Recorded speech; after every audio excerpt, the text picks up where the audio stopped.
Sir வெற்றி வாய்ப்பு எப்படி இருக்கு? ராமநாதபுரம் போட்டிட்டு பலாப்பழ சின்னத்தில் முதல் முறையாக போட்டிட்டு இருக்கீங்க. வெற்றியா வெற்றி வாய்ப்பு எப்படி இருக்கு? மக்களோட அங்கே இது வரவேற்பு எப்படி இருக்கு?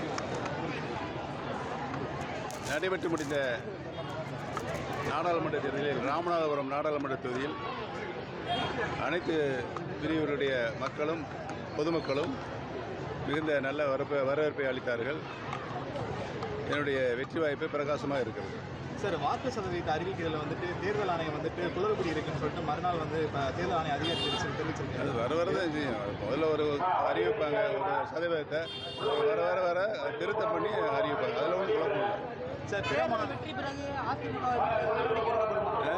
தேர்தலில் வெற்றிக்கு பிறகு அதிமுக மீட்பதற்கான நடவடிக்கை பொறுத்திருந்து பாருங்கள். சார், மோடி வந்துட்டு ஒரு சில பிற மாநிலங்களில் வந்துட்டு இஸ்லாமியர்களை பற்றி தவறாக பேசுறாருன்னு சொல்லிட்டு மு.க. ஸ்டாலினும் அந்த காங்கிரஸ் இவங்கெல்லாம் வந்து குற்றச்சாட்டு. 10 ஆண்டு கால ஒரு சிறப்பான ஆட்சியை பாரத பிரதமர் நடத்தினார். எந்த பகுதியிலும் சிறுபான்மையினர் மக்களுக்கு எந்த பாதிப்பும் இல்லை.